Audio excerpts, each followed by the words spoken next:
9వ వచనం. నోవాహు వంశావళి ఇదే.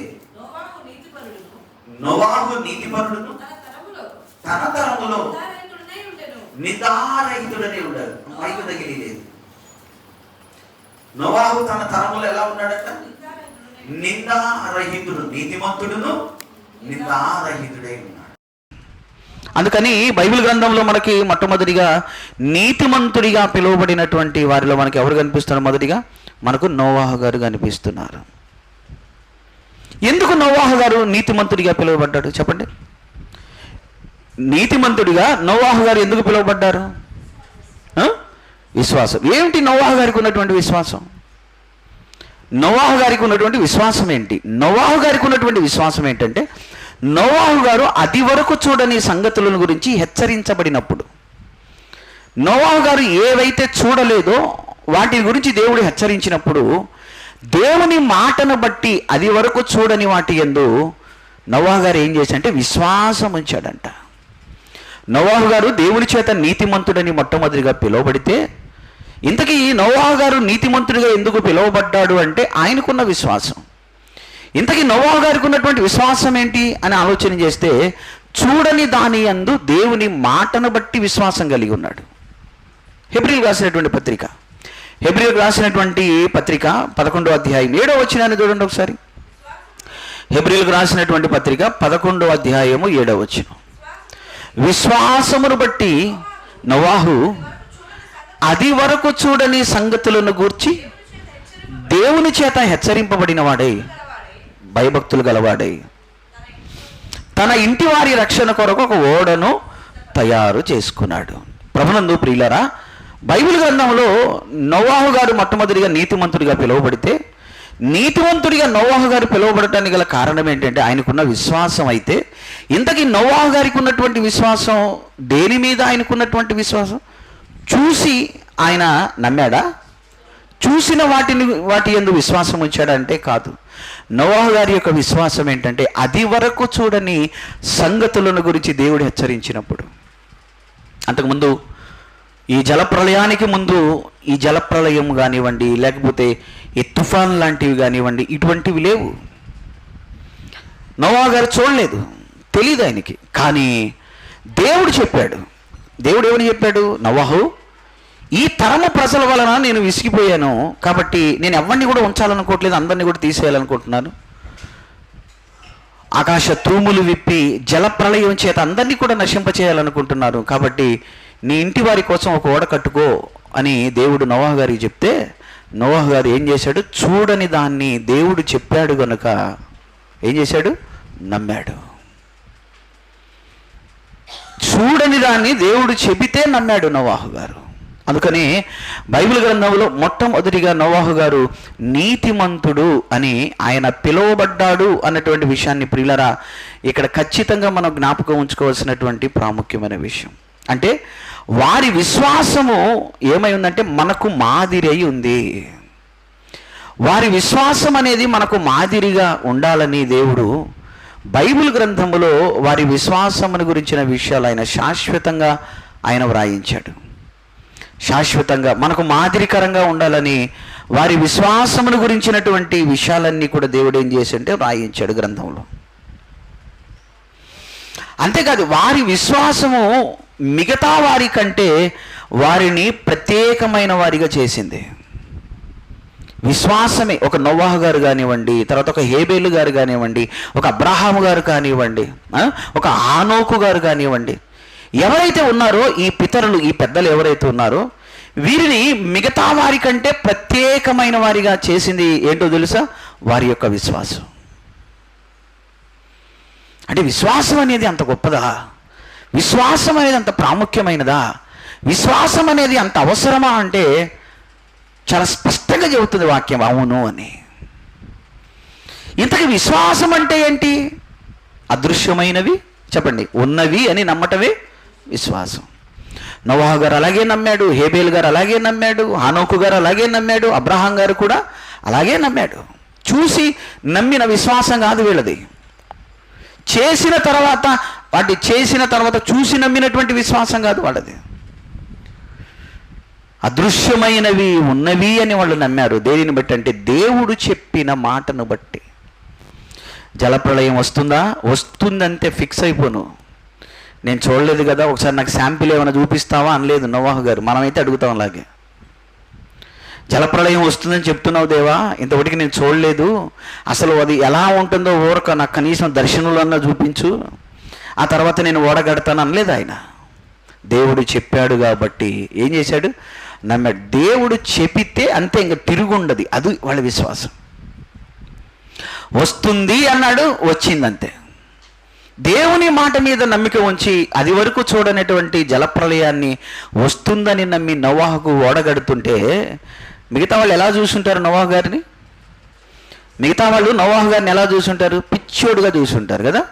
అడుగుంటారు ఖచ్చితంగా వచ్చి, ఏంటి నోవాహు ఓడగడుతున్నావు అంటే ఏం చెప్పుంటాడు ఈయన? ఇదే చెప్పుంటాడు, దేవుడు నాతో చెప్పాడు జలప్రళయం రాబోతుంది, మొత్తం భూమి అంతా కూడా మునిగిపోతుంది, చెప్పాడు నాతో దేవుడు, అందుకే కడుతున్నానంటే. ఇప్పుడు వాళ్ళు కూడా అది వరకు చూడలేదు, ఈయన చూడలేదు, వాళ్ళు చూడలేదు. అప్పుడు వాళ్ళు ఎలా చూస్తారు నోవాహు గారిని? ఆహా, పాపం మొన్నటి దాకా బాగానే ఉన్నాడు నోవాహు. ఈ మధ్య ఏమైందో? జలప్రళయం అంట, దేవుడంట, చెప్పాడంట, వస్తుందంట, మొత్తం పోతుందంట. అందుకని పాపం ఈ పిచ్చోడు ఏం చేస్తున్నాడు? ఓడగట్టుకుంటున్నాడు. ఈ పిచ్చి కుటుంబానికి కూడా ఎక్కించాడు. ఏంటంటే ఇది, ఈ పిచ్చి కుటుంబానికి కూడా ఎక్కించాడు. ఆ కుటుంబం కూడా అతనితో పడి ఓడ తయారు చేస్తుంది. ఎంత మాయకుడో నోవాహు అనుకుంది ఆనాటి సమాజం. ఇంకా చాలా విషయాలు మనం లోతుగా మాట్లాడుకున్నాం తర్వాత నోవాహు గారి గురించి, వీళ్ళందరి గురించి. అందుచేత ప్రభునందు ప్రియులరా, ఈ పెద్దలైనటువంటి వారిని, ఈ పితరులైనటువంటి వారిని అభినందించటానికి లేదా వారి గురించి దేవుడు సాక్ష్యం ఇవ్వటానికి గల కారణం, ఒకే ఒక కారణం ఏంటంటే వారికి దేవుని యందు ఉన్నటువంటి విశ్వాసం.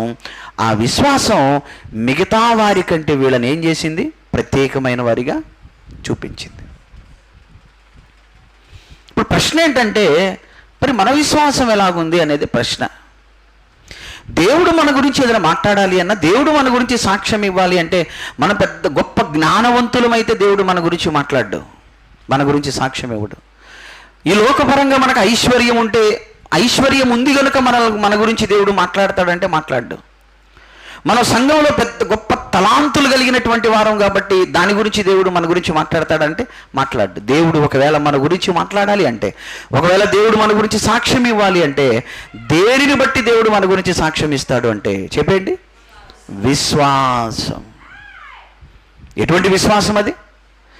అదృశ్యమైనవి ఉన్నవి అని నమ్మే విశ్వాసం. దేవుడు చెప్పాడు అంటే ఉన్నవి అంతే అని నమ్మే విశ్వాసం. నేను మిమ్మల్ని అడుగుతున్నాను, మనకున్న విశ్వాసం అదేనా? మనకున్న విశ్వాసం అటువంటిదేనా? దేవుని మాట యందు మనకున్న విశ్వాసం ఏ మేరకు ఉందో ఒకసారి ఆలోచన చేయండి. 120 సంవత్సరాలు నోవాహు గారు దేవుని మాటను నమ్మి ఓడగట్టాడు. సుమారు ఓడగట్టడానికి ఎంత టైం పట్టింది? 120 సంవత్సరాలు. ఒకరోజు కాదు, 2 రోజులు కాదు, 120 సంవత్సరాలు దేవుడు చెప్పిన మాట మీద విశ్వాసం ఉంచి ఓడగట్టాడంటే, నేను అడుగుతున్నాను, మనకున్న విశ్వాసం ఏంటి? మనము కూడా విశ్వాసులుగానే పిలువబడుతున్నాం ఈరోజు. మరి మనకున్నటువంటి విశ్వాసం ఏంటి? మనకున్నటువంటి విశ్వాసం ఎలా ఉంది? దేవుడు మన విశ్వాసాన్ని అంగీకరించే విశ్వాసమైన మంది, వీళ్ళ విశ్వాసాన్ని దేవుడు అంగీకరించాడు. మరి మనకున్నటువంటి విశ్వాసం దేవుడు అంగీకరించే విశ్వాసమే ఉందా మనకి? మన విశ్వాసం ఎలా ఉంటుందంటే, ఎలా ఉంటుంది? పరిస్థితులను బట్టి మారిపోతుంది. నెంబర్ 1, మన విశ్వాసం పరిస్థితులను బట్టి మారిపోతూ ఉంటుంది. అన్నీ బాగా ఉన్నాయి అనుకోండి, అన్నీ బాగా ఉన్నాయి అనుకోండి, మనంత విశ్వాసులు భూ ప్రపంచంలో కనబడరేమో అన్నట్టుగా ఉంటుంది మన పరిస్థితి. ఒకవేళ పరిస్థితులు ఏమన్నా మారినాయి అనుకోండి, ఆర్థిక పరిస్థితులు కానివ్వండి, అనారోగ్య పరిస్థితులు కానివ్వండి, ఏమైనా కొంచెం తేడా వచ్చిందనుకోండి, ఏమవుతుంది? విశ్వాసం ఎగిరిపోతుంది. అంతేనా? మన విశ్వాసం దేవుడు మెచ్చే విశ్వాసముగా ఉందో లేదో చెక్ చేసుకోమంటున్నాను. పరిస్థితులను బట్టి మారిపోయే విశ్వాసమా, లేకపోతే స్థలాలను బట్టి మారిపోయే విశ్వాసమా? అంటే మందిరంలో ఉన్నంతసేపు విశ్వాసులుగా కనిపిస్తూ మందిరం నుంచి బయటికి వెళ్ళిన తర్వాత మారిపోయే విశ్వాసమా? ఊరిలో ఉన్నంతసేపు విశ్వాసులుగా కనబడి ఊరు బయటికి వెళ్ళిన తర్వాత మారిపోయే విశ్వాసమా? పరిస్థితులను బట్టి మారే విశ్వాసమా? స్థలాలను బట్టి మారే విశ్వాసమా? ఎలా ఉంది మన విశ్వాసం? లేకపోతే వ్యక్తులను బట్టి మారిపోయేటటువంటి విశ్వాసమా? దేవుడు మెచ్చే విశ్వాసముగా, దేవుడు సాక్ష్యమిచ్చే విశ్వాసముగా మన విశ్వాస జీవితం ఉందో లేదో ప్రియులరా, ఒకసారి మనల్ని మనం ఆత్మవిమర్శన చేసుకుందాం. అందుచేత రెండవ వచనం ఏం చెప్తుంది అంటే, రెండవ వచనం చెప్తుంది, పితరులుగా ఉన్నటువంటి వారు, పెద్దలుగా ఉన్నటువంటి వారు అభినందించబడ్డారు, సాక్ష్యం పొందారు అని చెప్తూ, దేనిని బట్టి వాళ్ళు అభినందించబడి సాక్ష్యం పొందారంటే కేవలం వారికి ఉన్నటువంటి విశ్వాసాన్ని బట్టే అని రెండవ వచనం పితరులు ఎందుకు అభినందించబడ్డారో, పితరులు ఎందుకు దేవుని చేత సాక్ష్యం పొందారో దాని గురించి మాట్లాడుతుంది. వారి విశ్వాసమును బట్టే.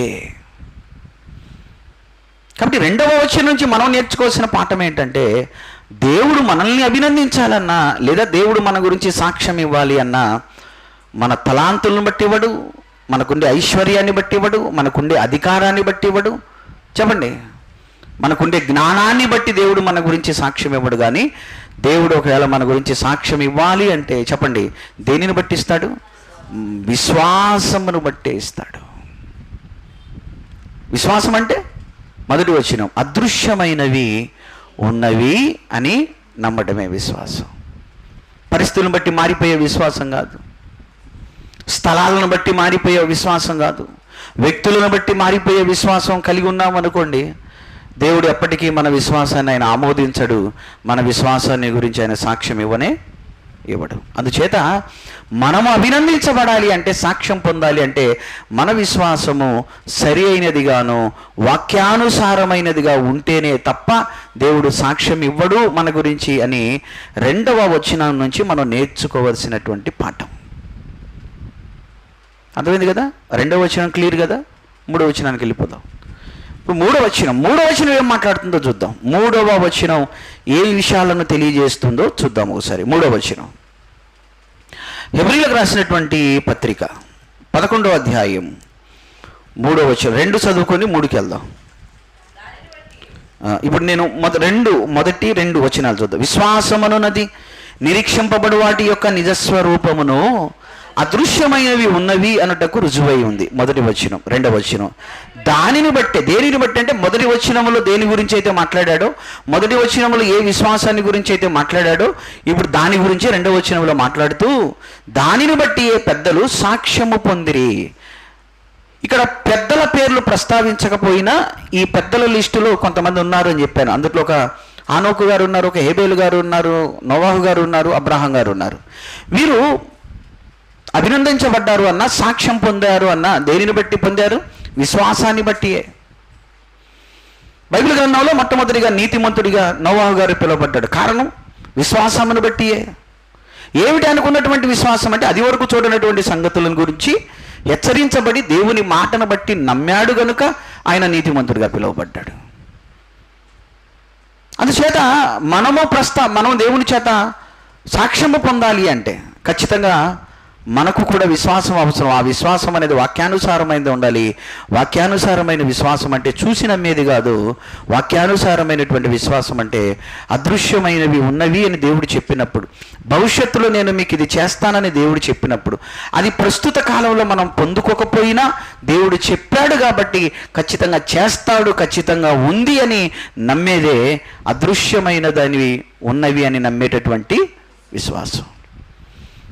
మరి మన విశ్వాసం అలా ఉందో లేదో పరీక్షించుకోమని చెప్పి ఇప్పుడు 3వ వచనానికి వెళ్ళిపోతున్నాం. 3వ వచనం, ప్రపంచములు దేవుని వాక్యము వలన నిర్మాణమైనవనియు అందును బట్టి దృశ్యమైనది అనగా కనబడేది కనబడు పదార్థముల చేత నిర్మింపబడలేదనియు విశ్వాసము చేత మనము గ్రహించుకొనుచున్నాము. 3వ వచనంలో ఉన్నటువంటి విషయాలు ఏంటంటే, ఈ 11వ అధ్యాయంలో ఉన్నటువంటి పెద్దలు ఎవరైతే ఉన్నారో, విశ్వాస వీరులు ఎవరైతే ఉన్నారో, ఈ వీరందరూ కూడా, అంటే వీళ్ళు ఏం చేశారంటే విశ్వాసము వలన దేవుని శక్తి అనేది, వీళ్ళు దేని నమ్మారంటే దేవుని యొక్క శక్తి, దైవికమైనటువంటి శక్తి మనము నివసిస్తున్నటువంటి ఈ ప్రపంచం లేదా ఈ సృష్టి లేదా ఈ లోకం, ఇది దేవుని శక్తి చేత, దైవికమైనటువంటి శక్తి చేత ఇది నిర్మించబడింది అని విశ్వాసులైనటువంటి వారు నమ్మారు, నమ్మాలి. మనం ఈరోజు చూస్తున్న ఈ సృష్టి లేదా ఈ ప్రపంచం లేదా ఈ ప్రకృతి, ఈ లోకం, ఇది ఎలా వచ్చింది అని ఒక క్రైస్తవుడిని అడిగితే క్రైస్తవుడు ఏం చెప్పాలి? క్రైస్తవుడు ఏం చెప్పాలి? విశ్వాసి అయినటువంటి క్రైస్తవుడితో ఏం చెప్తాడు? దేవుని శక్తి వలన, ఇది దేవుని శక్తి వలన ఇది సృష్టించబడింది అని నమ్మాలి. ఇప్పుడు నేను మిమ్మల్ని ఒక మాట అడుగుతున్నాను. సృష్టించినప్పుడు, సృష్టింపబడినప్పుడు మనం ఉన్నామా? సృష్టి కలుగ చేయబడినప్పుడు మనం ఉన్నామా? లేం కదా. మరి సృష్టి దేవుడు చేశాడని ఎలా నమ్ముతున్నాం? సృష్టి చేసినప్పుడు మనం లేము. చేసినటువంటి దేవుణ్ణి మనం చూడలేదు. సృష్టి చేసినప్పుడు మనం లేము, దాన్ని చేసినటువంటి దేవుణ్ణి మనం చూడలేదు. అయినా ఈ సృష్టిని దేవుడు చేశాడు అని మనం ఎలా నమ్ముతున్నాము? లేదా ఎలా నమ్మాలి అంటే, ఎలా నమ్మాలి? విశ్వాసమును బట్టి. ఈ సృష్టి కలుగ చేసినప్పుడు మనం లేకపోయినా, ఈ సృష్టిని దేవుని శక్తి కలుగ చేసింది అన్నది మనం చూడకపోయినా, విశ్వాసం ఏం చేస్తుంది చెప్పండి? ఎస్, దీనిని దేవుడే కలుగ చేశాడు. అంటే చూడని విషయాలను గురించి, ముఖ్యంగా ఈ 2వ వచనంలో 3వ వచనంలో చూడనటువంటి విషయాలను గురించి ఒక చక్కటి ఉదాహరణలు ఈ 3వ వచనం మనకు నేర్పిస్తుంది. చూడని విషయాలను గురించి మనకు నేర్పించేటటువంటి ఆ విషయాలు ఏంటంటే, అందుట్లో మొదటి అంటే సృష్టి ఏ విధంగా జరిగింది అనే దానికి, ఈ సృష్టి అనేది ఏ విధంగా జరిగిందన్న దానికి సంబంధించినటువంటి, ఇప్పుడు ఎన్నో సిద్ధాంతాలు అనేవి ఈ లోకంలోకి పుట్టుకొచ్చినాయి సృష్టిని గురించి. సృష్టి ఎలా కలుగ చేయబడింది, ఎలా వచ్చింది, ఏమిటి, దాని సంగతి ఏంటి అనే దాని గురించి శాస్త్రపరంగా ఎన్నో సిద్ధాంతాలు ఈరోజు ఈ సమాజంలో ఉన్నాయి. సృష్టి ఎలా పుట్టింది అన్న దాని గురించి. సరే, ఎన్ని సిద్ధాంతాలు ఉన్నా కూడా వాటిని బట్టి ఎక్కడ కూడా మనం అతిశయించవలసిన అవసరం లేదు. సృష్టిని గురించి ఈ సిద్ధాంతం చెప్పింది, సృష్టిని గురించి ఈ శాస్త్రం చెప్పిందనే వాటితో మనకు సంబంధం లేకుండా, ఈ సృష్టి అనేది ఎలా కలుగ చేయబడింది, అది కలుగ చేయబడినప్పుడు మనం లేకపోయినా, దానిని కలుగ చేసినటువంటి దేవుణ్ణి మనం చూడకపోయినా, ఇది ఎలా కలుగ చేయబడింది అంటే దానిని ఒప్పుకునేది ఒకే ఒకటి. అదేంటి? విశ్వాసం. అదేంటి చెప్పండి? అదేంటిది? విశ్వాసం.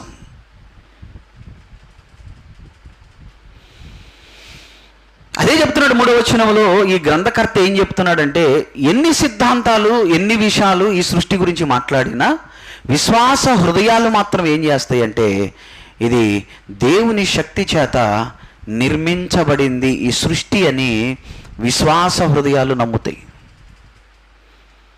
ఎన్నో చెప్పొచ్చు, ఎన్నో సిద్ధాంతాలు ఈ సృష్టిని గురించి ఎంతోమంది మాట్లాడవచ్చు. అందుకని విశ్వాసం అనేది, ఈ దేవుడు ఈ సృష్టిని చేశాడు అనటంలో ఆ విశ్వాసం అనేది ఎంత బలమైనదిగా ఉంటుందంటే, సరైనటువంటి విశ్వాసం కలిగిన వారు, సూర్యుడు తూర్పున ఉదయిస్తాడు అనేది ఎంత సహజమో, ఎంత నిశ్చయమైనదో, ఎంత వాస్తవమో. అంతేనా? సూర్యుడు ఎక్కడ ఉదయిస్తాడు? తూర్పున సూర్యుడు ఉదయిస్తాడు అన్నది ఎంత ఖచ్చితమో నమ్ముతున్నారా? సూర్యుడు తూర్పునే ఉదయిస్తాడని నమ్ముతున్నారా? మీరు నమ్ముతున్నారా? నిజమేనా? ఎప్పటి నుంచి నమ్ముతున్నారు? మీరు పుట్టిన కాడి నుంచి. అంతేనా? సూర్యుడు తూర్పునే ఎప్పటి నుంచి ఉదయిస్తున్నాడు? సృష్టి పుట్టిన కాడి నుంచి. అంతేనా? అంటే సూర్యుడు తూర్పున ఉదయిస్తాడు అన్నది ఎంత ఖచ్చితం. ఇందులో డౌట్ ఏముందా?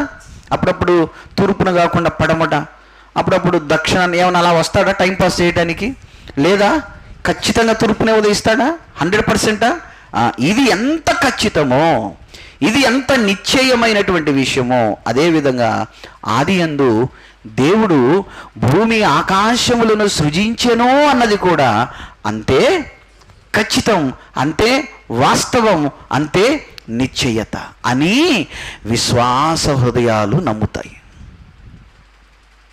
ఈ లోకంలో ఎన్ని సిద్ధాంతాలు ఉన్నా సరే, ఎన్ని సిద్ధాంతాలు ఎన్ని విధాలుగా ఈ సృష్టి గురించి మాట్లాడినా సరే, విశ్వాసము కలిగిన వాడు ఏమని నమ్ముతాడంటే సూర్యుడు తూర్పున ఉదయిస్తాడన్నది ఎంత వాస్తవమో ఆదియందు దేవుడు చెప్పండి భూమి ఆకాశములను ఆయన నిర్మించాడు లేదా సృజించాడు అనేది కూడా అంతే వాస్తవం, అంతే నిశ్చయత అని విశ్వాస హృదయాలు నమ్ముతాయి. అంచేత ప్రభునందు నా ప్రియమైనటువంటి సహోదరి సహోదరులారా, ఇక్కడ రెండు విషయాలు ఆలోచన చేద్దాం. ఆ రెండు విషయాలు ఏంటంటే, ఒకటి ఈ సృష్టి గురించి శాస్త్రం ఏం చెప్తుంది, ఈ సృష్టి గురించి బైబిల్ ఏం చెప్తుంది. ఈ సృష్టి గురించి శాస్త్రం ఏం చెప్తుంది, ఈ సృష్టి గురించి బైబిల్ ఏం చెప్తుంది అన్నటువంటి ఈ విషయాలు తెలుసుకోవడానికి ఈ రెండు విషయాలను మనం ఆలోచన చేద్దాం. అందులో మొదటిగా ఈ సృష్టిని గురించి లేదా ఈ లోకమును గురించి శాస్త్రం అనేది ఏం చెప్తుంది, శాస్త్రం ఏం చెబుతుంది అని ఆలోచన చేస్తే ఏం చెబుతుందో అంటే శాస్త్రము బైబిల్ ఏం చెప్తుంది అనటానికి మనం 3వ వచనాన్ని కొంచెం ఆలోచన చేద్దాం. ఈ 3వ వచనం ఏంటంటే ఒక 3 విషయాలను ఈ 3వ వచనం మనకు తెలియజేస్తుంది. శాస్త్రం ఏం చెప్తుందన్న మనం ఆలోచించినా, బైబిల్ ఏం చెప్తుందన్న మనం ఆలోచించేసినా 3వ వచనం మాత్రం 3 విషయాలు చెప్తుంది. ఏమిటి ఆ 3 విషయాలు? అందులో ఒకటి సృష్టి ఎలా జరిగింది, సృష్టి ఎలా జరిగింది నెంబర్ 1. నెంబర్ 2 దేవుని వాక్యానికి ఉన్న శక్తి. రెండవది ఎలా జరిగింది అన్నది మొదటిదైతే, రెండవది దేవుని వాక్యానికి ఉన్న శక్తి వలన జరిగింది. మూడవది విశ్వాసం ఎందుకు అవసరం. సృష్టి ఎలా జరిగింది మొదటిది, రెండవది దేవుని వాక్యానికి ఉన్న శక్తి, మూడవది విశ్వాసం ఎందుకు అవసరం అన్నది ఈ 3వ వచనం తెలియజేస్తున్న 3 విషయాలు. అవేంటో జాగ్రత్తగా ఒక్కొక్కటిగా ఆలోచన చేసే క్రమంలో ముందుగా శాస్త్రం ఏం చెప్తుంది, ఈ సృష్టి గురించి శాస్త్రం ఏం చెప్తుందో చూద్దాం. మొదటిగా శాస్త్రం ఏం చెప్తుంది, ప్రపంచము ఎలా వచ్చింది లేదా ఈ సృష్టి ఎలా వచ్చిందన్న దానిపై శాస్త్రానికి పూర్తిగా చెప్పలేనటువంటి పరిస్థితిలో ఉంది శాస్త్రం. ఈ సృష్టి ఎలా పుట్టింది లేదా ఈ సృష్టి ఎలా వచ్చింది అనే దాని గురించి శాస్త్రం అయితే పూర్తి వివరణ, పూర్తిగా దానిని గురించినటువంటి సమాధానాన్ని ఇవ్వలేదు శాస్త్రం. ఇంకొక 1000 సంవత్సరాలకైనా సరే. ఎందుకు చెప్పగలరా?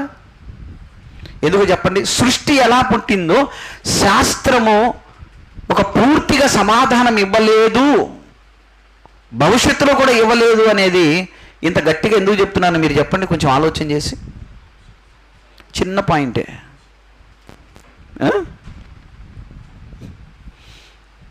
ఎందుకు చెప్పలేదు? ఎందుకు చెప్పలేదంటే అది చేసినప్పుడు ఎవరు లేరు కాబట్టి. అంతే విషయం. ఇది పెద్ద ఏదో మీరు ఇంకోటి అనుకున్నారు. ఎందుకని సృష్టి కలుగ చేసినప్పుడు ఎవరైనా ఉన్నారా? ఎవరు లేరు.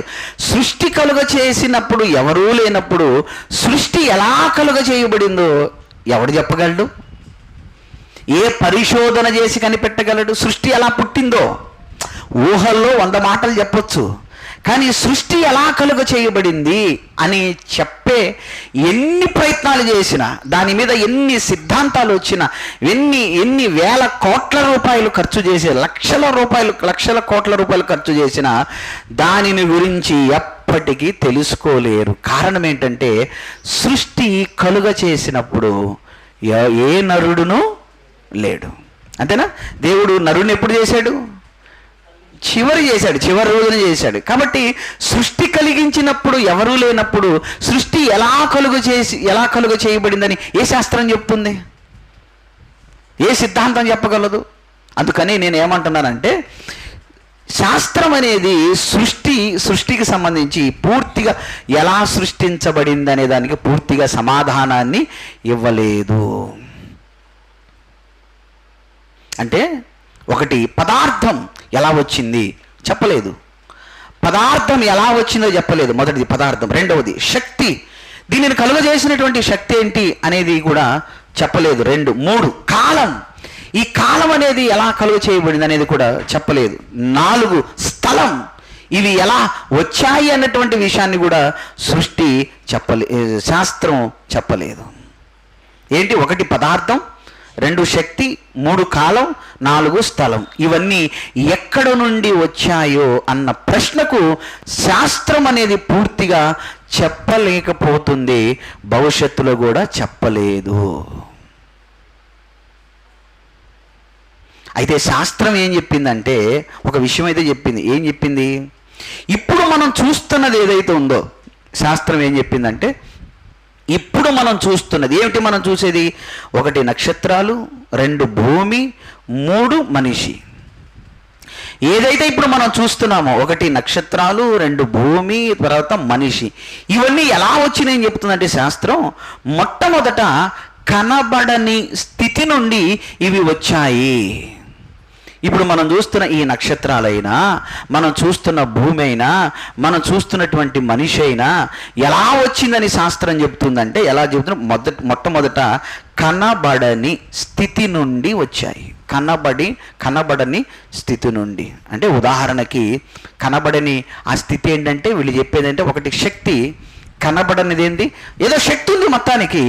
ఆ శక్తి వలన ఈ కనిపించేటటువంటి పదార్థమైనా, కనిపించేటటువంటి ఈ నక్షత్రాలైనా, భూమి అయినా, మనిషి అయినా ఏదో మొత్తానికి ఉంది, కనిపించని శక్తి ఉంది. ఆ కనిపించని శక్తి నుండే ఇది వచ్చింది అని చెప్తుంది. రెండోది ఏం చెప్తుంది? సూక్ష్మ కణాలు, సూక్ష్మమైనటువంటి కణాల నుండే ఇది వచ్చింది. అంటే మనిషి యొక్క నిర్మాణం కానీ, సృష్టి కానీ సూక్ష్మమైనటువంటి కణాల ద్వారా ఇది కలుగ చేయబడిందని శాస్త్రం చెప్తుంది. 2 విషయాలు చెప్పాను మీకు. శాస్త్రం ఏం చెప్పలేకపోయింది, శాస్త్రం ఏం చెప్తుంది. దేని గురించి? సృష్టిని గురించి. మీరు చెప్పండి, శాస్త్రం అనేది ఏం చెప్పలేకపోయింది? మొదటిగా పదార్థం ఎలా వచ్చిందో, శక్తి ఏంటో, కాలం ఏంటో, స్థలం ఏంటో ఇవి ఎప్పటికీ చెప్పలేకపోయింది శాస్త్రం. కానీ శాస్త్రం చెప్పింది. ఏం చెప్పింది?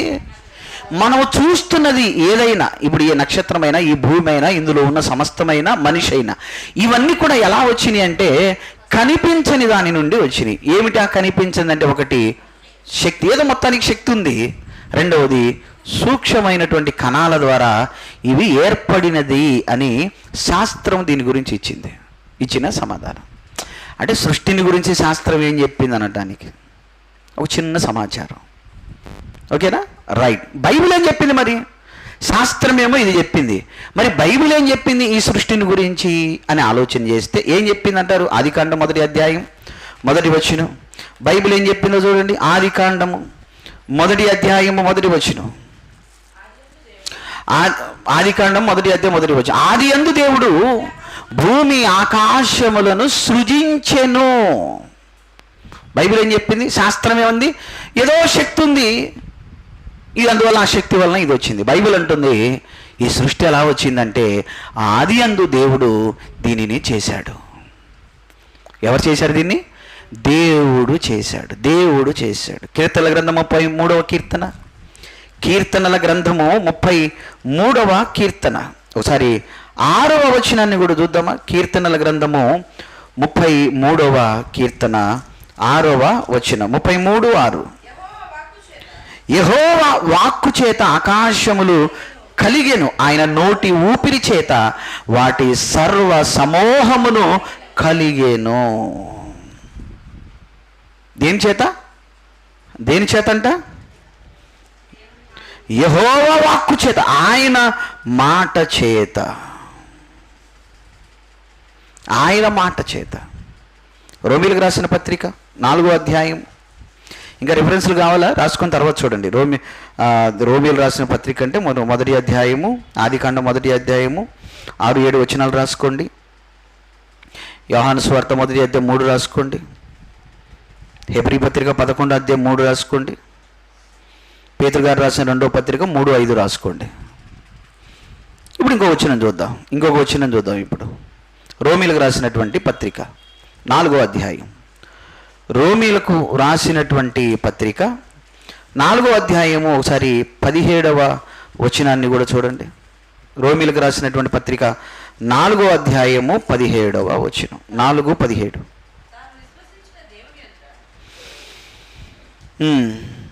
తాను విశ్వసించిన దేవుని ఎదుట అనగా మృతులను సజీవులుగాను చేయువాడును లేని వాటిని ఉన్నట్టుగా పిలుచువాడునైనా దేవుని ఎదుట అతడు మనందరికీ తండ్రి ఉన్నాడు. ఎలాంటి వాడంట దేవుడు? లేని వాటి నుండి ఉన్న వాటిని ఏం చేసేవాడు? పిలిచేవాడు. దేవుడు ఎలాంటి వాడు? లేని వాటి నుంచి ఉన్న వాటిని పిలిచేవాడు. అంటే శూన్యములో నుండి ఆయన సృష్టిని పిలిచాడు. ఆయన శూన్యములో నుండి ఆయన ఏం చేశాడు? లేని దాన్ని పిలిచాడు. లేనిదా ఏమి లేదు, సృష్టి లేదు. ఒక పదార్థం ఉంటే ఆ పదార్థాన్ని తీసుకొని దేవుడు సృష్టి చేయలేదు. పదార్థం అనేది లేకపోయినా శూన్యమైనటువంటి ఈ విశ్వంలో దేవుడు ఏం చేశాడు? సృష్టిని కలుగజేశాడు. ఆయనకు పదార్థం అవసరం లేదు. ఒక కుమ్మరివాడు ఉన్నాడు అనుకోండి, కుండ తయారు చేయాలంటే ఏం కావాలి? ఆయనకి పదార్థం కావాలి, మట్టి కావాలి. అది మనిషి స్థాయి, అది మనిషి యొక్క స్టేజీ. అది కుండ తయారు చేయాలంటే పదార్థం కోసం ఎదురు చూసేవాడు మనిషి. కానీ దేవునికి అవసరమే లేదు. అందుకని ఇందాక కీర్తనలో 33వ కీర్తన 6వ వచనంలో ఏం చదివారు? ఏంటంట? ఆయన యెహోవా వాక్కు చేత, చదవండి ఒకసారి మరలా, యెహోవా వాక్కు చేత ఆకాశములు కలిగెను, తన నోటి ఊపిరి చేత సర్వ సమూహము కలిగెను. అంటే బైబిల్ ఏం చెప్తుంది సృష్టి గురించి? సృష్టి గురించి బైబిల్ ఏం చెప్తుంది? ఒకటి, దేవుడు మాట్లాడాడు. బైబిల్ ఏం చెప్తుందో చెప్తున్నాను. ఒకటి, దేవుడు మాట్లాడాడు. ఇప్పుడు ఆ మాట ఆయన సృష్టిని కలుగజేసి దేవుడు మాట్లాడాడు మొదటిది. రెండవది, ఆ మాట ఏం చేసింది? ఆ మాటనే సృష్టి జరిగింది, లేదా మాట సృష్టిని కలుగజేసింది. మూడోది, మనం ఇప్పుడు చూస్తున్నటువంటి ప్రపంచం కనబడని దేవుని శక్తి అనగా వాక్యము నుండి వచ్చింది. మనం చూస్తున్నటువంటి ఈ ప్రపంచం లేదా మనం చూస్తున్నటువంటి ఈ లోకం ఎక్కడి నుంచి వచ్చింది? కనిపించని దేవుని మాట ద్వారా. కనిపించని దేవుని మాట, ఆ మాట శక్తి ద్వారా. శాస్త్రం ఏమంది? ఏదో శక్తి ఉంది, ఆ శక్తి ద్వారా ఇది వచ్చింది అని చెప్పింది శాస్త్రం. బైబిల్ అంటుంది ఆ శక్తి ఏదో కాదు, దేవుని యొక్క మాట. కనిపించని దేవుని మాట, ఆ మాట శక్తి. ఆ మాటలో ఏముంది? శక్తి ఉంది. ఆ శక్తి కలిగినటువంటి మాట ఏం చేసిందంటే ఈరోజు మనం చూస్తున్నటువంటి ఈ లోకాన్ని కలుగజేసింది.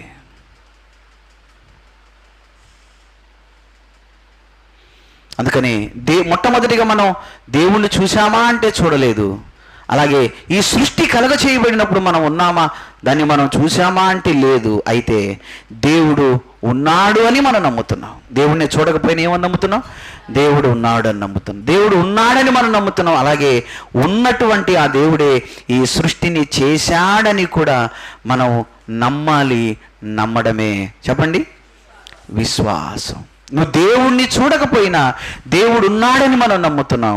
ఆ ఉన్న దేవుడు తన మాట చేత ఆయన ఏం చేశాడు? ఈ సృష్టిని ఆయన చేశాడు లేదా కలుగజేశాడని మనం నమ్మడమే ఏమై ఉంది? విశ్వాసమై ఉంది. ఇది విశ్వాసము ద్వారానే ఈ నమ్మటం ఇది సాధ్యమవుతుంది. అందుకని విశ్వాసం అనేది కేవలం కళ్ళతో చూసి నమ్మేది కాదు. కళ్ళతో చూసి నమ్మేది కాదు. దేవుని వాక్యాన్ని బట్టి నమ్మేదే చెప్పండి నిజమైనటువంటి విశ్వాసం. 11వ అధ్యాయంలో ఉన్నటువంటి ఆ పితరులందరూ, ఆ పెద్దలందరూ కూడా ఈ సృష్టిని చూసినప్పుడు వాళ్ళు ఈ సృష్టిని దేవుడే చేశాడు అని వాళ్ళు నమ్మారు. వాళ్ళు దేవుని చూచారా అంటే వాళ్ళు దేవుని చూడలేదు.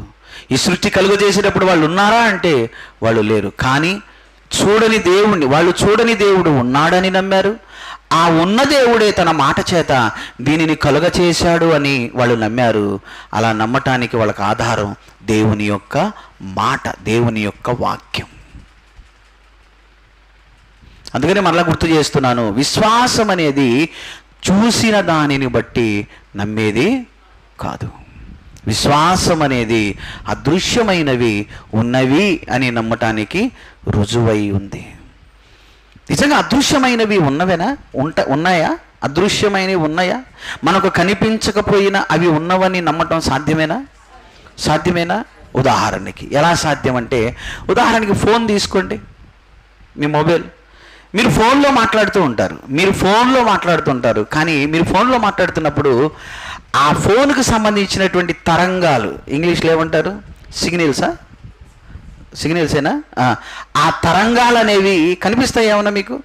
ఫోన్ మాట్లాడుతుంటాం కానీ ఆ ఫోన్కు సంబంధించినటువంటి తరంగాలు మనకు కనిపిస్తాయా? ఇప్పుడు కనిపించడంత మాత్రాన అవి ఉన్నట్టా లేనట్టా? ఉన్నాయి కాబట్టే మాట్లాడుతున్నాం, అంతేనా? ఉన్నాయి కాబట్టే అవి కనిపించవు. అవి కనిపించకపోయినా ఉన్నది అంటానికి రుజువేంటి? మనం ఫోన్లో మాట్లాడుతున్నాం కాబట్టి కనిపించనంత మాత్రాన కనిపించనివి లేవు అనిగా దాని అర్థం. కనిపించనివి ఏమున్నాయి? ఖచ్చితంగా ఉన్నాయి. అవి కనిపించకపోయినా ఉన్నవని మనం నమ్ముతున్నాం. ఒక ఫోన్ విషయంలో మనం నమ్ముతున్నాం, ఒక ఫ్యాన్ విషయంలో మనం నమ్ముతున్నాం, కరెంటు వైర్లో ఉంది అని మనం చూడకపోయినా నమ్ముతున్నాం. ఎందుకని? ఫ్యాన్ తిరుగుతుంది కాబట్టి, లైట్ వెలుగుతుంది కాబట్టి. అయినా నేను నమ్మనంటే ఇంకొకసారి మరి వైర్ కట్ చేసి కొంచెం పట్టుకుంటే నీకు వాస్తవాలు బయటకు వస్తాయి, అంతేనా? నేను ఫ్యాన్ తిరిగితే నమ్మను, లైట్ వెలిగితే నమ్మను, నేను కరెంటును చూడాల్సిందంటే ఇంకేం చేయటం? ఇక ప్లగ్గుకు బదులు దాంట్లో వేలు పెడితే భలే కనపడిద్ది కరెంట్. అప్పుడు నీకు ఆ సాహసం చేయకూడదు మనం, అర్థమవుతుందా? అంచేత దేవుడు అదృశ్యుడై ఉన్నాడు, మనం చూడలేదు. ఆ అదృశ్యుడైనటువంటి దేవుడే ఒకరోజు ఆయన తన మాట చేత ఈ సృష్టిని కలిగించాడు. అలా కలిగించినప్పుడు మనం అక్కడ లేము, కానీ ఆ అదృశ్యుడైన వాడు ఉన్నాడు అని నమ్ముతున్నాం. ఆయనే తన మాట చేత ఈ సృష్టిని కలిగించాడని కూడా నమ్మడమే విశ్వాసం. అలా నమ్మినటువంటి వారే హెబ్రీ పత్రిక 11వ అధ్యాయంలో ఉన్నటువంటి విశ్వాసులు.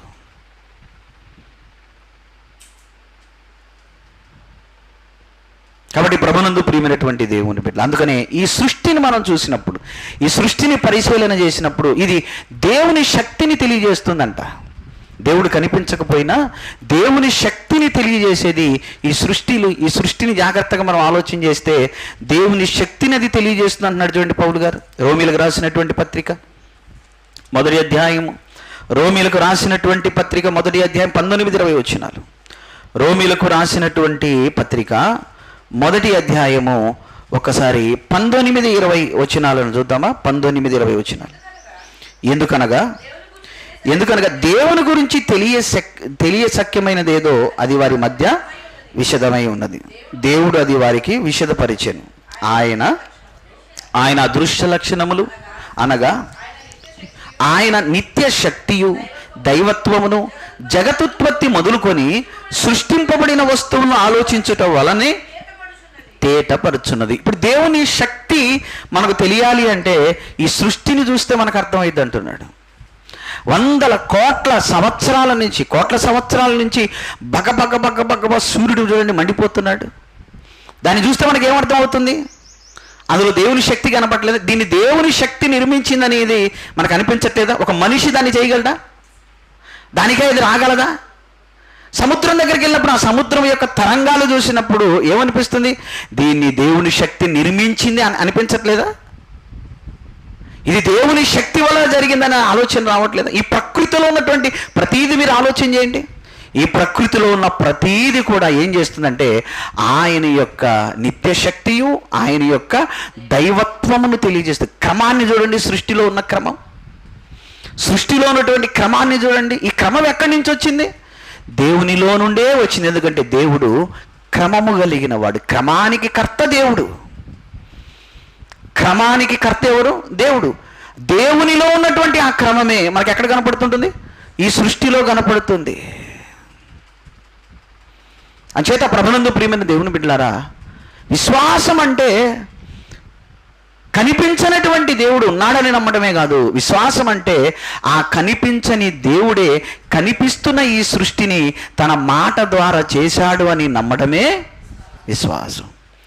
శాస్త్రం అనేది దీని గురించి ఎన్నో పరిశోధనలు చేసి ఎన్నో సిద్ధాంతాలను తీసుకొచ్చి శాస్త్రం మాట్లాడుతున్నా, ఈ శాస్త్రానికి తెలియనటువంటి, ఎప్పటికీ తెలుసుకోలేనటువంటి ఒక వాస్తవం ఏంటంటే ఇది ఎలా కలుగ చేయబడింది అనేది మాత్రం శాస్త్రం ఎప్పటికీ తెలుసుకోలేదు. కారణం ఏంటంటే ఇది కలుగ చేయబడినప్పుడు ఏ నరుడునూ లేడు కాబట్టి. కానీ శాస్త్రం మాట్లాడట్లేదు అంటే మాట్లాడుతుంది. శాస్త్రం ఏమంటుంది? ఇదిగో ఇది ఎలా కలుగ చేయబడిందంటే ఒకటి శక్తి ద్వారా, రెండోది సూక్ష్మమైనటువంటి కణాల ద్వారా. బైబిల్ అంటుంది, అంటే దేవుని వాక్యానికి శాస్త్రం ఏమి కొంచెం భిన్నంగా ఏమీ లేదు. ఈ విషయాలను బట్టి ఆలోచన చేస్తే శాస్త్రం చెప్పినటువంటి శక్తి ఏంటో బైబిల్ చెప్పింది అంతే. శాస్త్రం ఏమందంటే శక్తి అంది, కానీ బైబిల్ అంది ఆ శక్తి ఏదో కాదు, దేవుని యొక్క మాట. అంచేత ప్రభునందు ప్రియమైనటువంటి దేవుని బిడ్డలారా, ఈ ప్రపంచము యాదృచ్ఛ్యంగా వచ్చింది కాదు, గుర్తుపెట్టుకోవాలి. ఈ ప్రపంచం అని, ఈ లోకం అనేది, సృష్టి అనేది యాదృచ్ఛ్యంగా వచ్చింది కాదు. దేవుని వాక్యమే సృష్టిని కలుగజేసింది. ఈ సృష్టి చెప్పండి యాదృచ్ఛికంగా వచ్చింది కాదు, నెంబర్ 1. రెండవది దేవుని వాక్యమే ఈ సృష్టిని కలుగజేసింది, నెంబర్ 2. నెంబర్ 3, అది నమ్మడానికి ఏం అవసరం చెప్పండి? విశ్వాసం అవసరం. ఇది నమ్మటానికి ఏమవసరం? విశ్వాసం అవసరం. నెంబర్ 3. నెంబర్ 4, కనిపించని దేవుడే కనిపించే ప్రపంచాన్ని సృష్టించాడు అనేది నెంబర్ 4. మళ్ళీ ఇంకోసారి, మొదటిది ఈ ప్రపంచం యాదృచ్ఛికంగా వచ్చింది కాదు, అనుకోకుండా వచ్చింది కాదు, మొదటి విషయం. రెండవది దేవుని వాక్యమే సృష్టిని కలుగజేసింది, రెండవ విషయం. మూడవది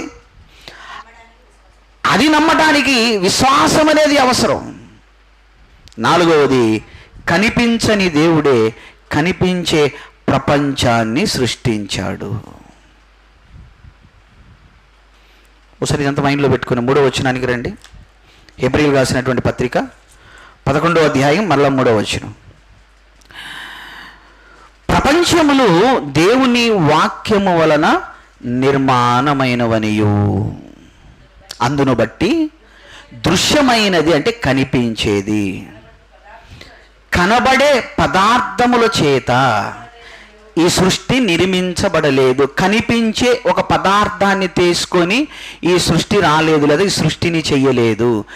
కనిపించని అసలు పదార్థమే లేదు, శూన్యంలో నుండి దేవుడు ఏం చేశాడు? దీన్ని నిర్మించాడు. పదార్థం మనిషికి అవసరం. ఏదైనా చేయాలంటే, ఒక ఇల్లు కట్టాలంటే పదార్థం కావాలి, ఒక బండి తయారు చేయాలంటే ఒక పదార్థం కావాలి, అంతేనా?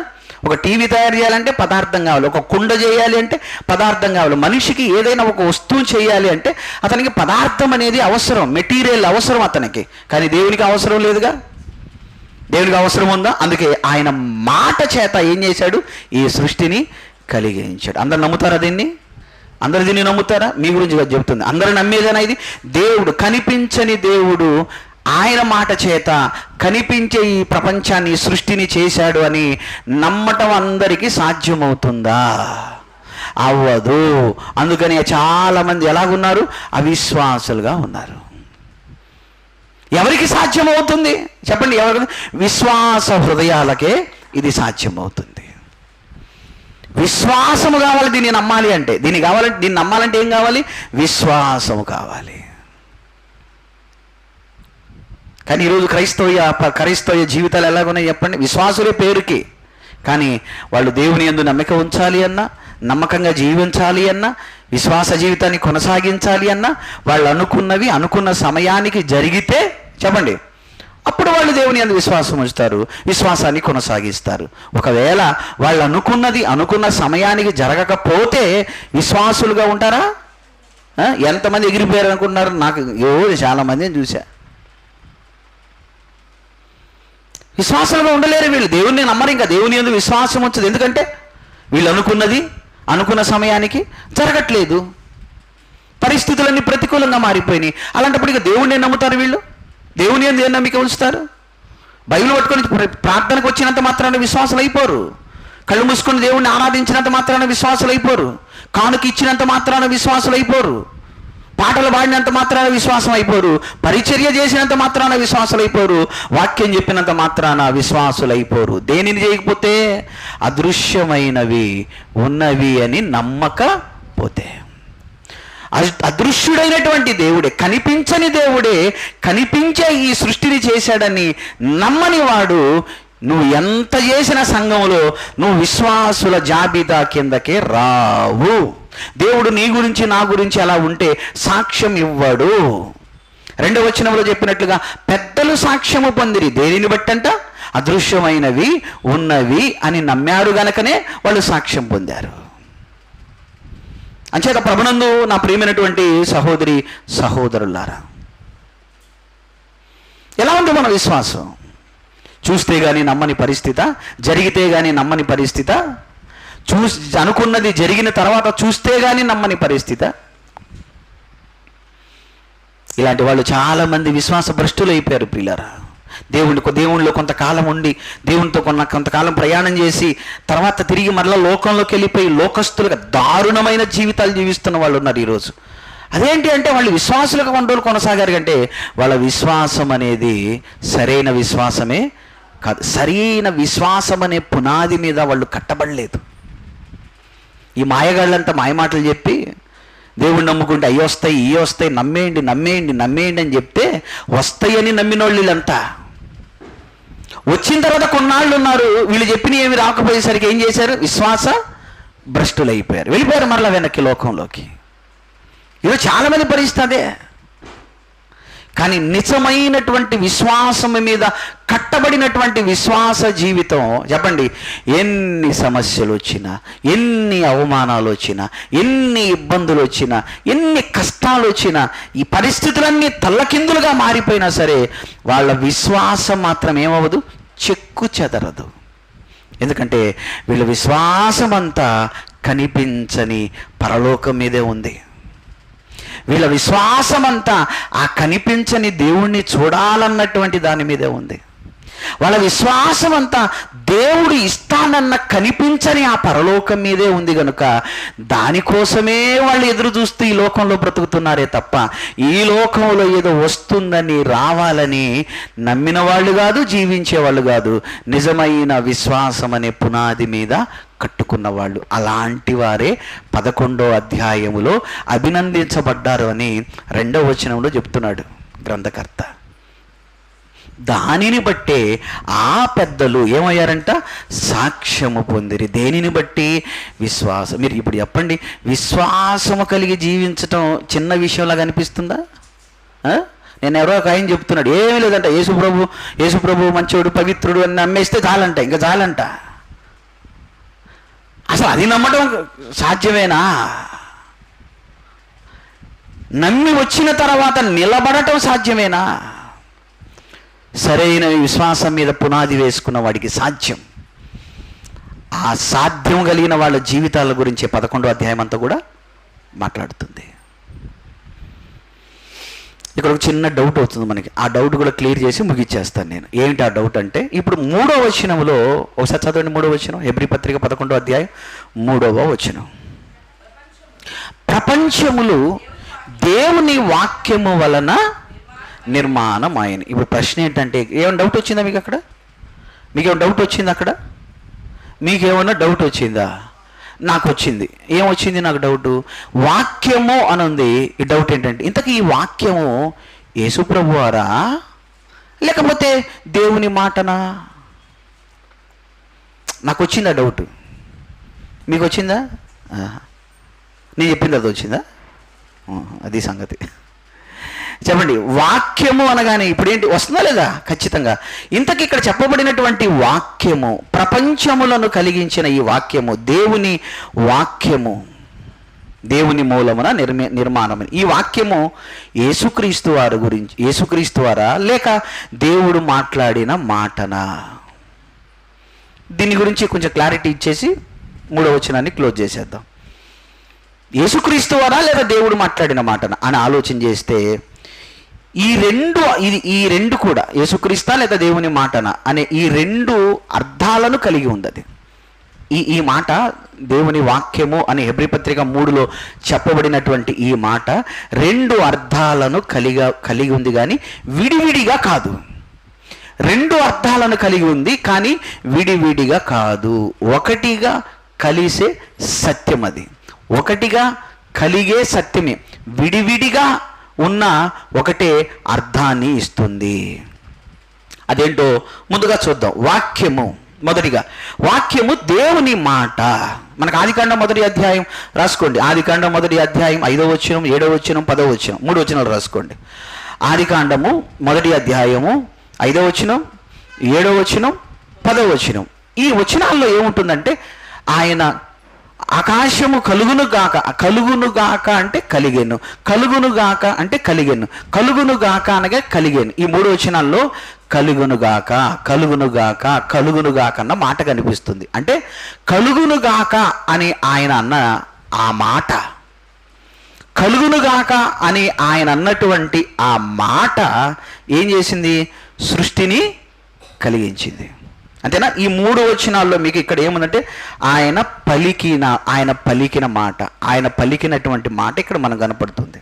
అంటే దేవుడు మాట్లాడాడు, మొదటిది. రెండవది ఆ మాటే శక్తిగా మారింది. మూడవది సృష్టి కార్యము జరిగించింది.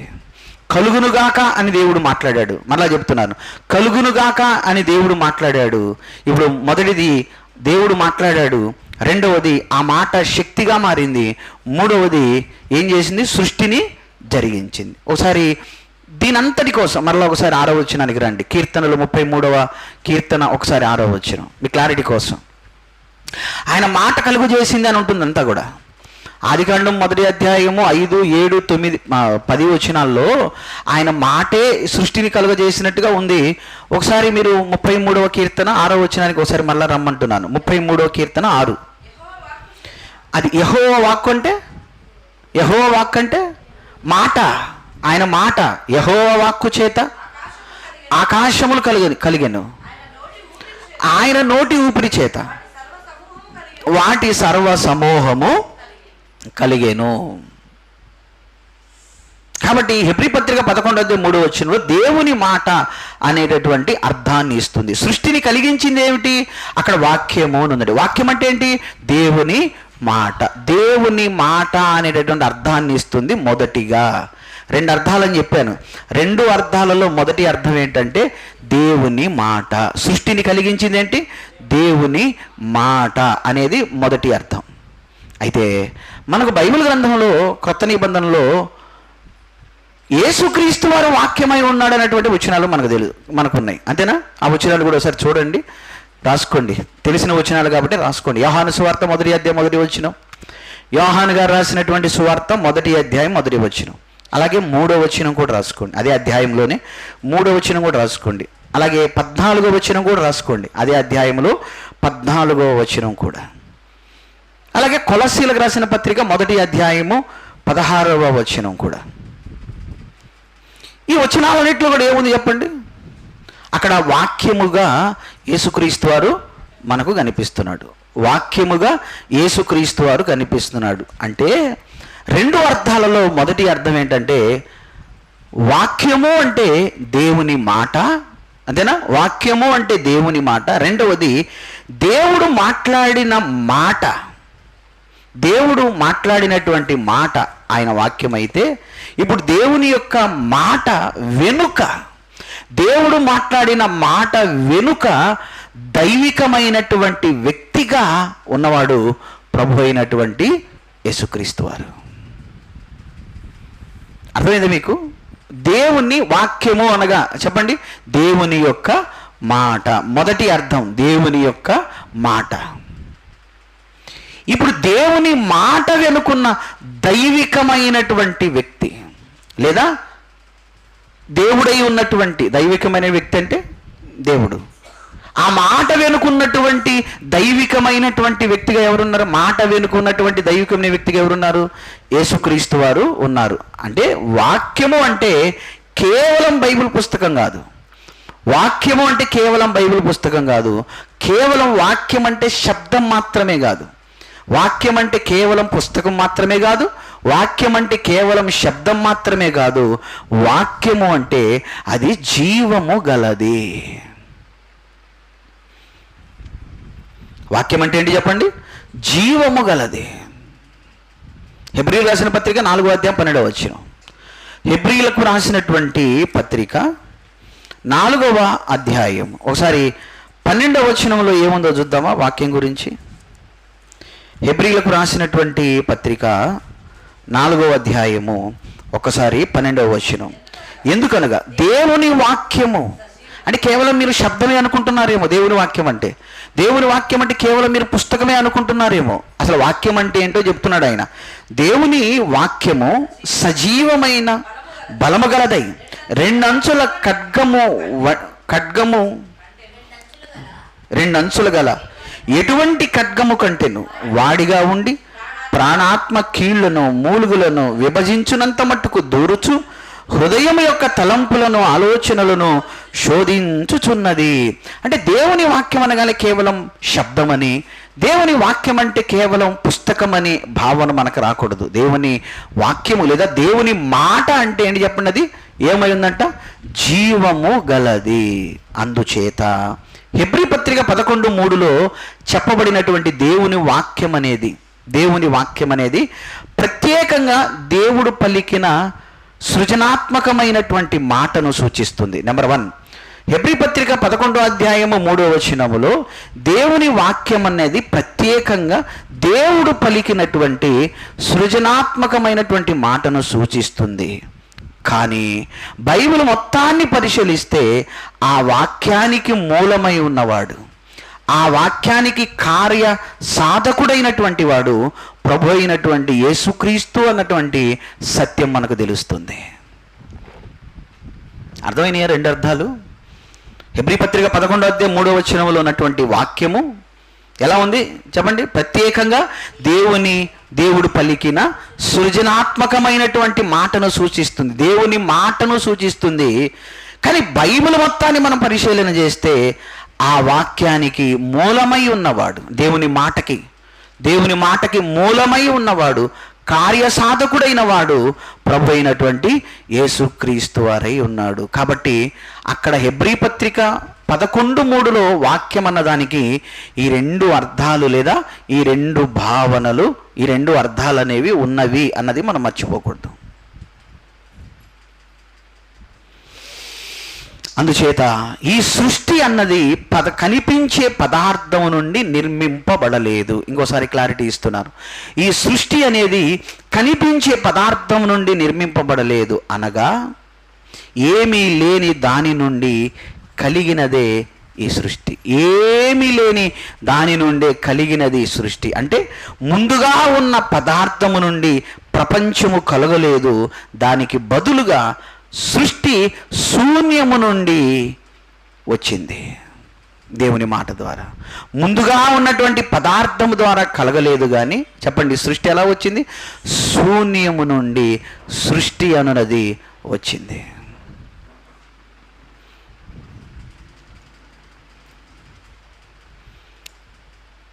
అందుకే ఈ సృష్టి దేవుని వాక్యము వలన పరిపూర్ణంగా చెప్పండి, పరిపూర్ణంగా ఏమైంది?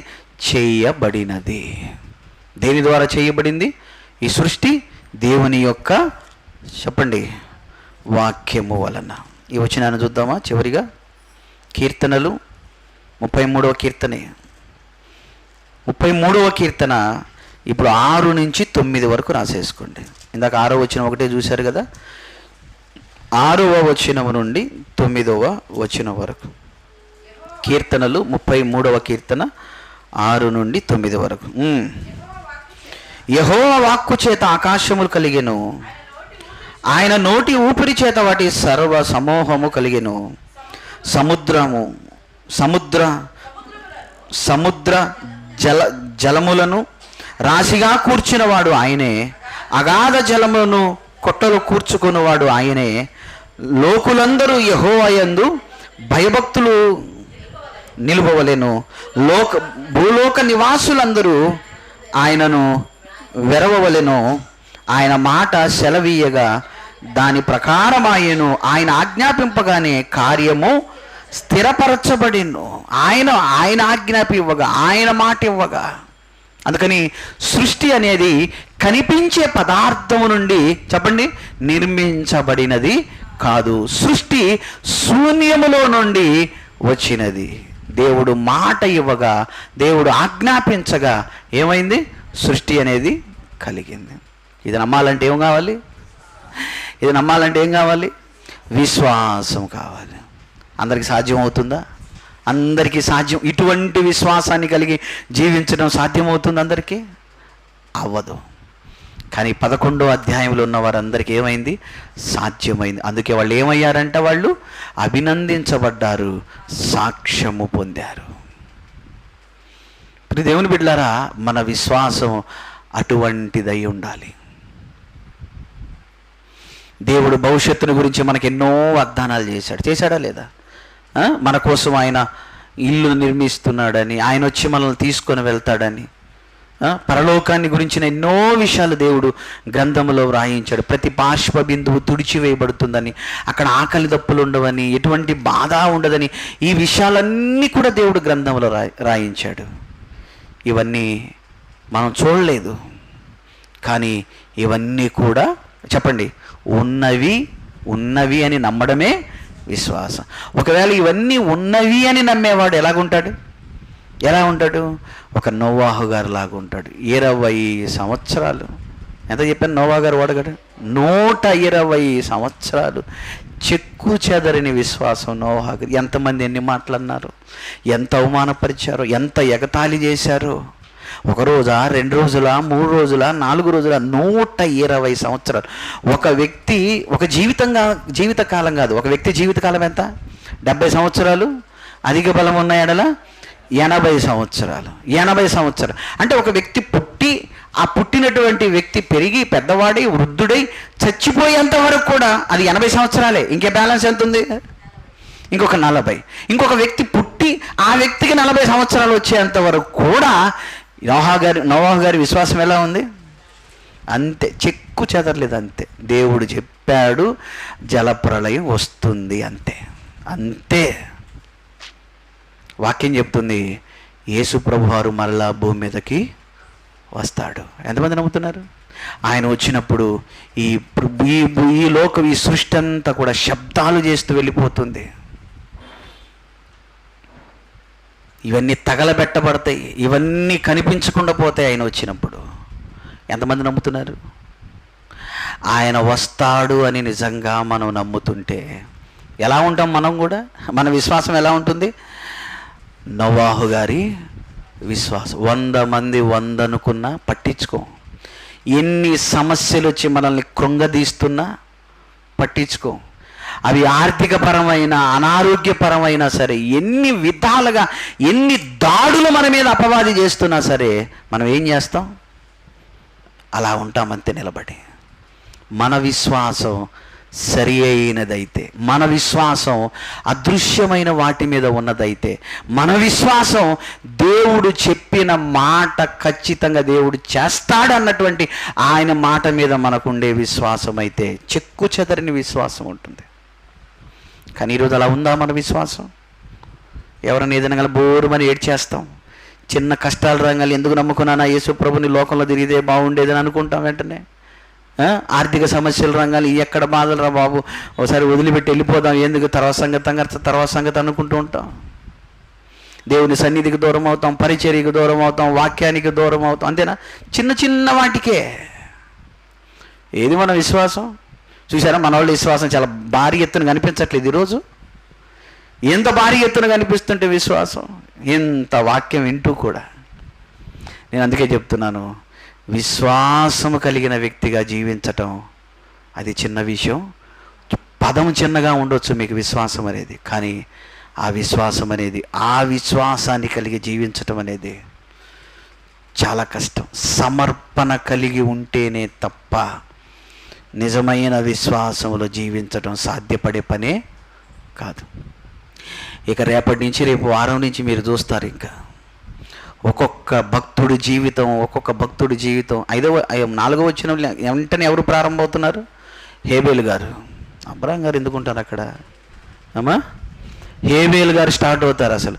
ఇక 4వ వచనం నుంచి ఇంకా చూడండి, ఇంక ఒక్కొక్క భక్తుడు అబ్బా, ఒక్కొక్క వాళ్ళ విశ్వాసం ఆలోచన చేస్తుంటే, ఇది కదా దేవుడి కోసం బ్రతకటం అంటే, ఇది కదా విశ్వాసం అని మనకు అనిపిస్తూ ఉంటుంది.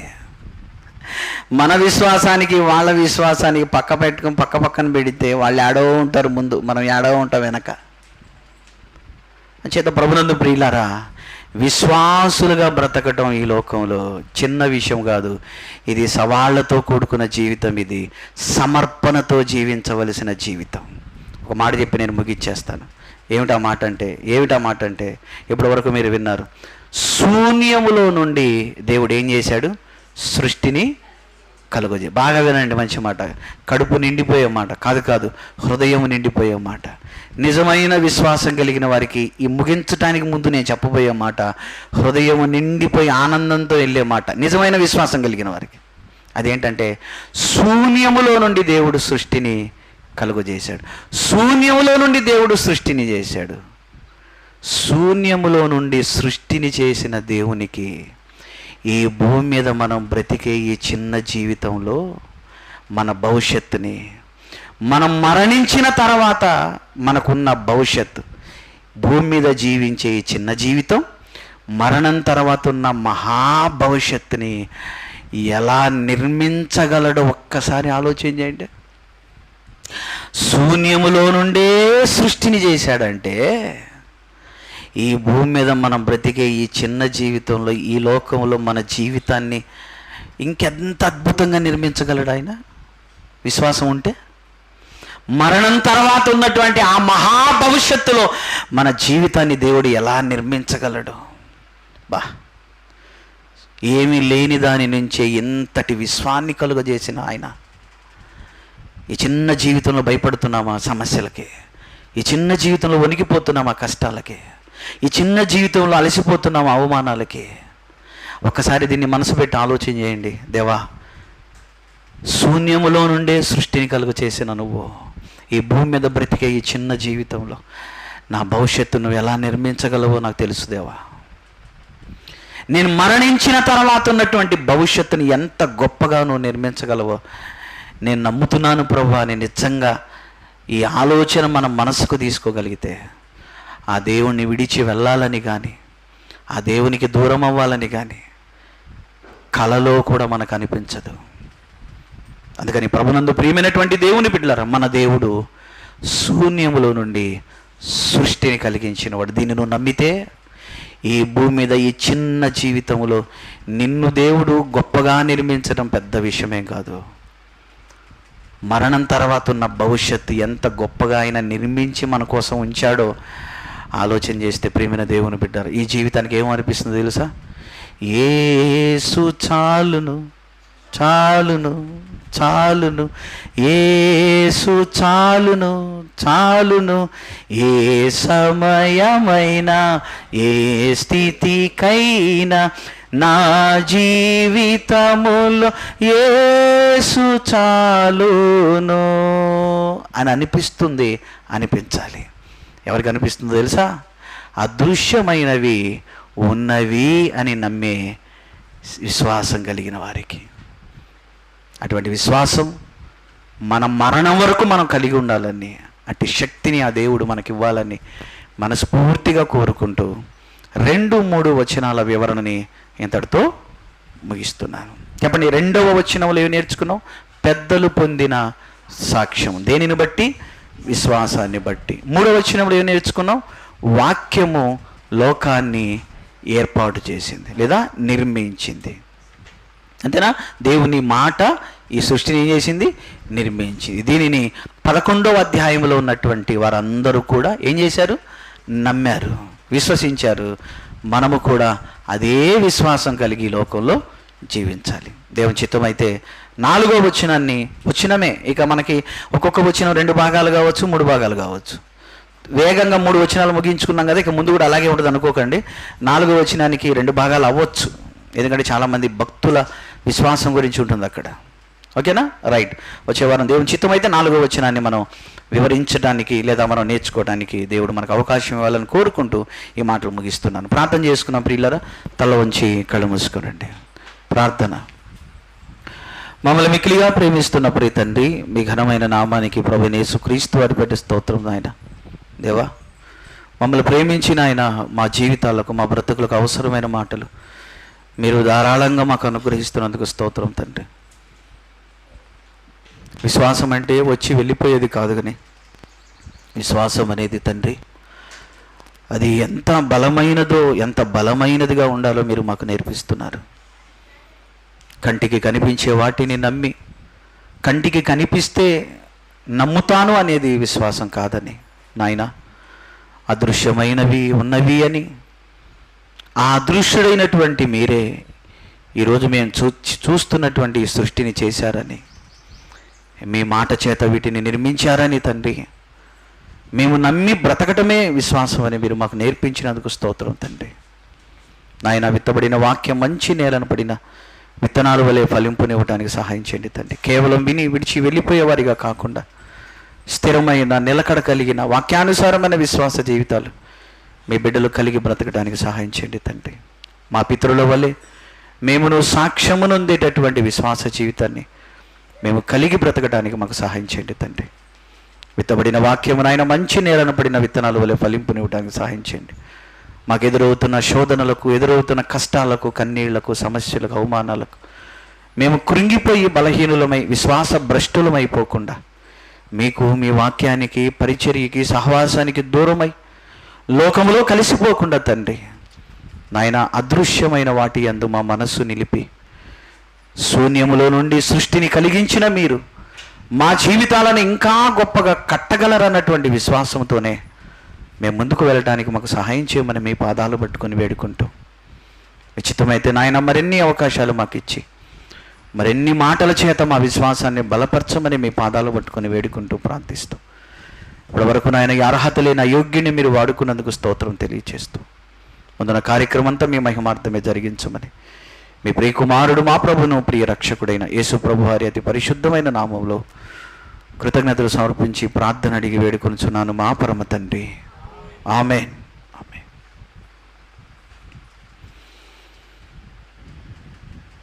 మీ అందరికీ ప్రభువైన యేసుక్రీస్తు వారి పేరిట హృదయపూర్వక వందనాలు.